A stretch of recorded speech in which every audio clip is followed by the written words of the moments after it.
এই যে হচ্ছে সেই ফেমাস গীতা ভবন, ঠিক আছে। এই যে দেখা যাচ্ছে এখানেও আই থিঙ্ক আমি ছিলাম অনেক বছর আগে, যখন সিমেন্টেড ছিল, এখানে আর রং হয়নি তখন। সুন্দর ইসকন ক্যাম্পাস।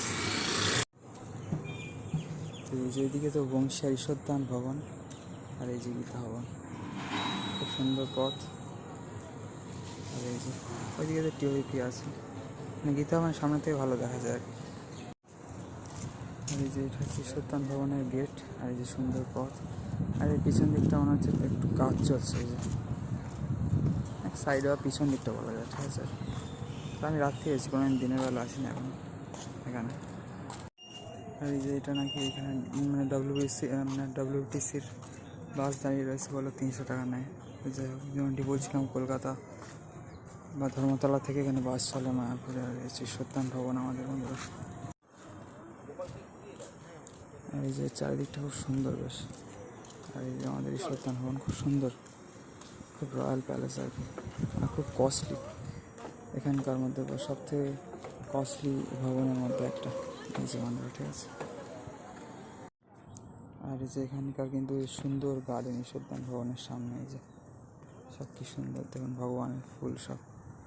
আর এই যে ঈশ্বরদান ভবন, আর এখান থেকে খুব সুন্দর টিওপিরও দর্শন হচ্ছে, তাই না? যেমন গীতা ভবনের সামনে থেকেও খুব সুন্দর দর্শন হয়। আসলে ভবনের উপর থেকে তো হবেই, সমস্ত জায়গায় এখন উঁচু নিচু, দূরে গেলে নিচু, আর এখানকার সব উঁচু জায়গা থেকে হবে আর কি, ভালো রকম দর্শন। আর এই যে বন্ধুরা, এখানে হচ্ছে মায়াপুর ট্যুরিজমের কী কী এখানে ট্যুর প্ল্যান আছে। আর এই যে এখানে একটা বাস আছে, আর একটা বাস চলে গেল, এত বাস এদিক ওদিক করছে কেন তো জানি না। আচ্ছা, এই বাসটা ব্যাকে এসে এখানে ঢুকছে, আর একটা মনে হয় এখানে পার্ক করলো। আর এখানে সবসময় প্যান্ডেল বিশাল হয় দেখি আমি।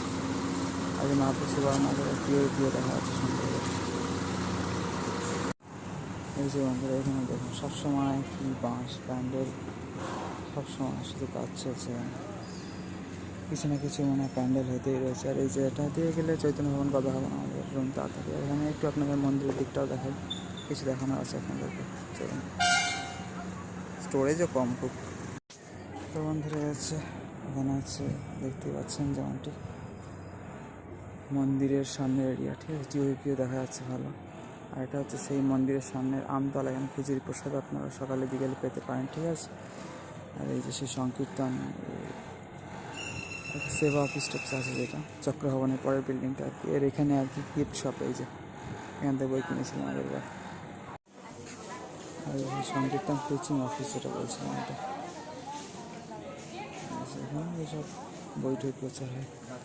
সবার ওই দিক দিয়ে ওই যে সেই ফোয়ারা আছে, 108 নাম জপ করার শৌচালয়, বা ওইদিকে গোশালার পথ, ওইদিকে ডান দিকে পুষ্যমাদি মন্দিরের পথ আর কি। তো বন্ধু এখানে হচ্ছে এই যে অষ্টসখীর অ্যাপিয়ারেন্সটি, ঠিক আছে।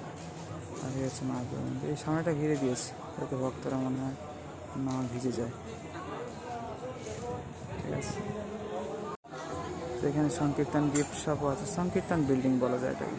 আর এই যে অষ্টসখীর অ্যাপিয়ারেন্স ডে অগস্টের 4-এর পরে 26-এ আছে, আমি তো 24 তারিখ চেক আউট করবো। এখানে তুঙ্গবিদ্যা দেবীর তুঙ্গবিদ্যা সখীর অ্যাপিয়ারেন্স ডে, ঠিক আছে, এরপরে আর কি। আর এই যে বন্ধুরা হচ্ছে মন্দির, ঠিক আছে। পাশের আছে সংকীর্তন গিফট শপ এখানে। আর এই যে টিওপি, আর এখানে সকালে আর বিকেলবেলা যেমন কি এখানে প্রচারের এবং তো সে ডোনেশন টিকিট নিয়ে আর কি এখানে, যাই হোক যেতে পারে মানুষ সকাল 11টার দিকে। আর এটা মনে হয় সেকেন্ড লট চলছে বিকেল 5টার দিকে, ঠিক আছে। এখান থেকে যাচ্ছি যেহেতু আপনাদের দেখিয়ে দিচ্ছি যে কোথাও জল জমুক না জমুক, ইসকন ক্যাম্পাসে আমি দেখেছি এখানটায় খুব বাজে জল থাকে, ঠিক আছে। এই দিক দিয়ে আমি যাবো, এদিকে হচ্ছে মন্দির, এদিকে হচ্ছে আমাদের পথ যাওয়া। আর এই যে বন্ধুরা হচ্ছে রাধা ভবন, ঠিক আছে, মায়াপুর ট্যুরিজম সেন্টার। আর এখানে কিন্তু এখন পার্কে পড়া চলছে, আর এখানে সুন্দর টিওপির দর্শন করুন আপনারা, অসাধারণ দর্শন, ঠিক আছে বন্ধুরা। তো বন্ধুরা এই জায়গাটা কিন্তু বিশাল ভিড় আছে, এই জায়গাটা কিন্তু একদম জংশন মতো খুব ভিড় হয়, ঠিক আছে। এই যে বন্ধুরা এই যে লাস্ট ভিডিও এখন, ঠিক আছে। তো বন্ধুরা যাই হোক, এখন তো মানে আজকে দুপুরেও বা বিকেলেও খাবার পেলাম না, 3:30 টাইম, এখন দেখছি 3টে 15 দিকে দিয়ে দিচ্ছে খাবার।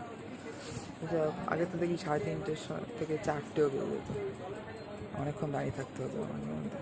কারণ আমার আগে দিয়েছে মানে অল্প খাবার, ওই জন্য আগে দিয়ে দিচ্ছি বলে শেষ হয়ে যাচ্ছে না। আবার 3:30টার সময় গেলেও আগে দিলেও ওরা থেকে যায় খাবার, কারণ খাবার খুব অল্প মনে হয় যে, সেই জন্যই সমস্যা হচ্ছে। দেখা যাক কী হয়। আবার কালকেও পাইনি, আজকেও পেলাম না, তেমন কিছু কিনে আনলাম দোকান থেকে। তো এইসব খেয়ে তো আর হয় না, বাট কী করা যাবে, আর ইচ্ছাও করছে না তেমন কিছু খেতে। একটা চিপস কিনলাম আর 2টো লাড্ডু কিনে নিয়ে আসলাম এখন, আর চিপসের সাথে এই 2টো দিল, খেয়ে দিয়ে কাজ নেই। এই যে এই প্রাণ পটেটো ক্রাকারের সাথে 10 টাকা। যাই হোক বন্ধুরা, হচ্ছে ফ্ল্যাট কন্ডিশন, ঠিক আছে, সমস্যা হবে আমাদের 1 নাম্বার রুমের।